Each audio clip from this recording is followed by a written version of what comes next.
hangafa luboota. Kaleessirta mitiire situ baraabboota.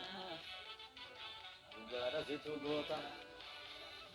Mootii mootota caaluu yaa hangafa luboota.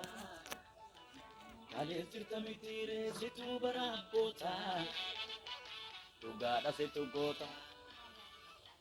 Waaqa Abrahaamii, Waaqa Yisihaaqii, Waaqa ergamoota, Waaqa ergamoota. Kaleessi duwwaa ture.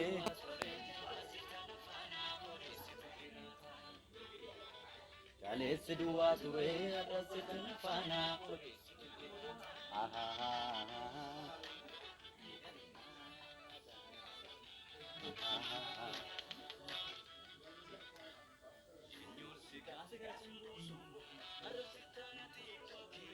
Eyye, eyye.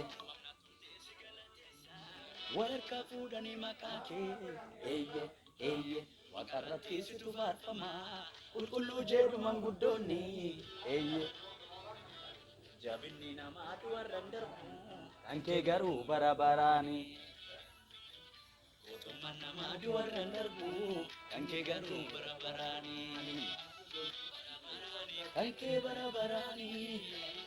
Bara baraani. Kan kee bara baraani.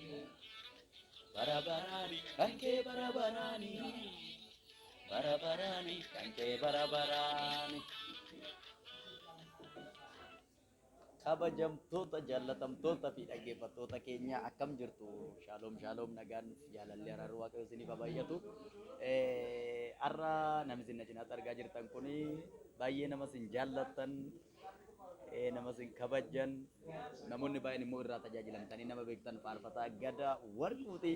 Faarfataa Gadaan nama baay'ee waaqayyoon jaallatu, ayyaanni guddaan nama irra jiru, nama yeroo ammaa kan hojii wangeelaa of kennuudhaan akka gaariitti hojjetaa jirudha.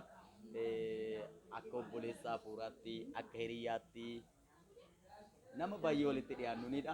Baay'ee immoo nama jaalladhu. Nama waaqayyoo baga nagannaa dhuftan. Baga nagaan meette.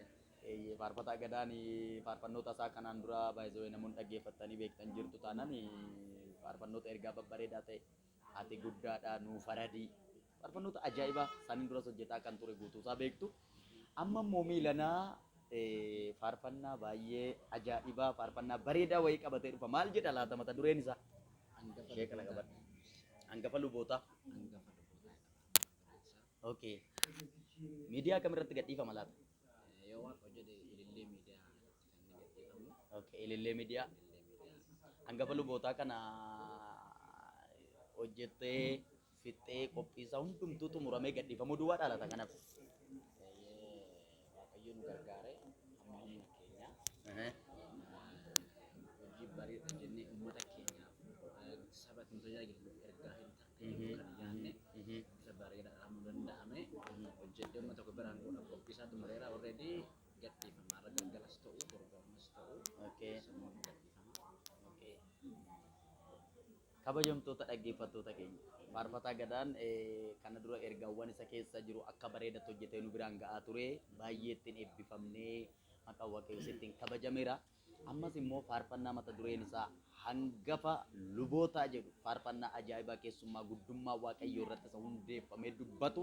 Bara dhaloonni waanuma aduu gadii kana dudubbachuudhaan fixan ergaa cimaa guddummaa waaqayyoo nu barsiisuu danda'u wayii qabee nu dhufeera. Ergaan kuni miidiyaa ilillee miidiyaa irratti kan inni gadhiifamu. Egaa guyyaa lama yookiin sadi kana gidduutti ilillee miidiyaa irratti gadhiifama. Hangasi namoonni ergaa isaa kana dhaggeeffachuudhaaf baay'ee ariifataa jirtan akkasuma immoo gurri keessan akkam ta'e inni laata maaliin dhagaa jechaa jirtan obsaan nu eeggadhaa jecha YouTube chaanaalii ilillee miidiyaa jedhu irratti faarfannaan kun gadhiifama. Namoota baay'een seenaa ittiin eebbifamaa ilaalaa akkasuma immoo sheer godhaa fi ergaan kun dhaloota bira akka ga'u godhaa. Faarfataa Gadaan ergaa ajaa'ibaa qabatee dhufeera. Kanaaf simadhaa isiniin jechuun dhaamsa keenya gooftaan guddisee isin haa eebbisu. Asumaan immoo an obboleessa keessan abbaa miidiyaa Shaashaa YouTube yookiin faarfataa Guutaa Shuuraati. Namoonni YouTube chaanaalii keenya Shaashaa YouTube jedhu kana share like subscribe godhi yoo jiraata subscribe godhaa maatii nu ta'aa isiniin jenna. Anis yeroo dhiyootti riqicha dhiigaa isa jedhu qabadhee hojii isaa hunduma fixeen dhufaa jira. Miidiyaa inni irratti gadhiifamu isinitti hima.